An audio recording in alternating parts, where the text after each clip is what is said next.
Welcome to PrimeScoreX. In this video, we are going to break down alternate item types on ATI TEAS 7 in a clear, practical, exam-focused way.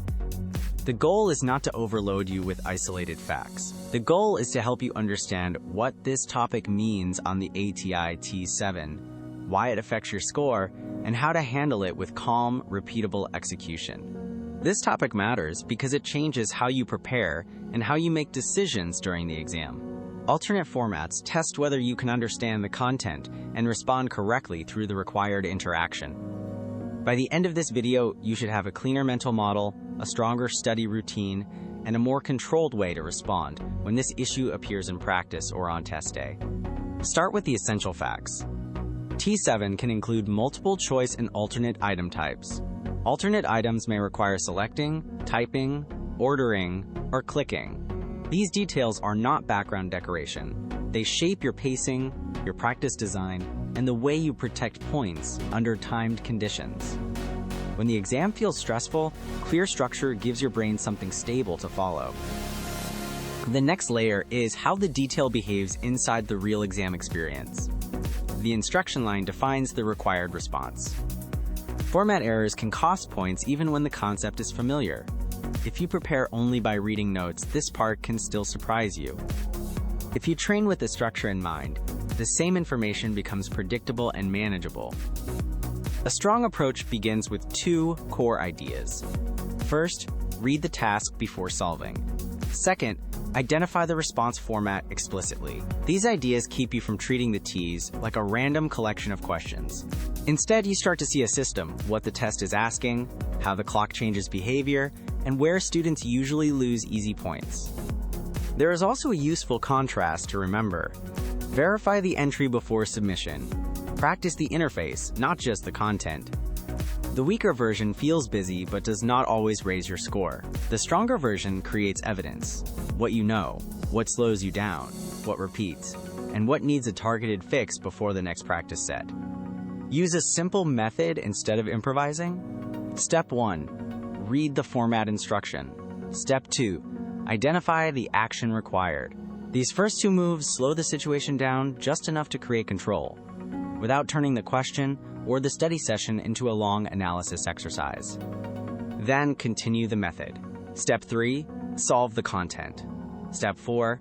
Verify the response before submitting. This is where most improvement happens, because you move from recognition to execution. You are not just saying, I understand the topic. You are proving that you can apply it correctly under TEAS-style pressure. The first trap is assuming every item is single answer multiple choice. This usually happens when a student moves too quickly, trusts a familiar-looking answer, or skips the instruction line. The fix is to pause long enough to identify the exact task before committing to the response. The second trap is skipping the instruction line. This trap is dangerous because it feels like effort. You may be reading, calculating, or reviewing, but not in a way that changes the answer. A better move is to define the decision, make the best supported choice, and protect the rest of the section. Practice should be measurable. Begin with mixed format drills.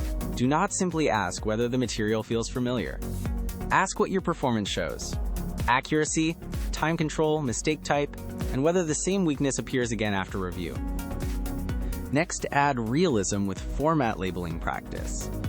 Timed practice changes your behavior in ways untimed practice cannot. It reveals where you overthink, where you rush, and where your process breaks when the question is not presented exactly the way you expected. The third practice move is error review by item type. Pattern tracking is what turns mistakes into strategy. If you miss one question, that is a result. If you miss the same type of question again and again, that is a signal. Your study plan should respond to the signal, not just the score. Finally, use timed alternate item sets. Retesting is important because review can create a false feeling of mastery. The real question is whether you can apply the fix later, with a new question, without seeing the answer first. That is when learning becomes score movement. When you review, name the exact error. One common issue is entering a correct idea in the wrong format. Do not write a vague note like, I need to study more. Write the real cause. Was it timing, vocabulary, unit control, evidence, sequence, calculation, or misreading the prompt? Specific errors create specific fixes. Another common issue is rushing the final click, order, or typed response. The solution is not to feel bad about the miss. The solution is to replace the habit. Create one rule you will use next time, then test that rule on a small set of new questions before moving on to a full section. Here's the memory cue. Task first, format checked, answer verified. Keep it short enough to use during practice and during the exam. A good cue does not explain everything. It points your attention to the next right action when time pressure, fatigue, or uncertainty starts to build. The final takeaway is this: alternate items become routine when the interaction is practiced. If you make the process repeatable, the topic becomes less intimidating and much more useful. Do not chase perfection in one question. Build a system that protects points across the entire exam. Study smarter, score your best,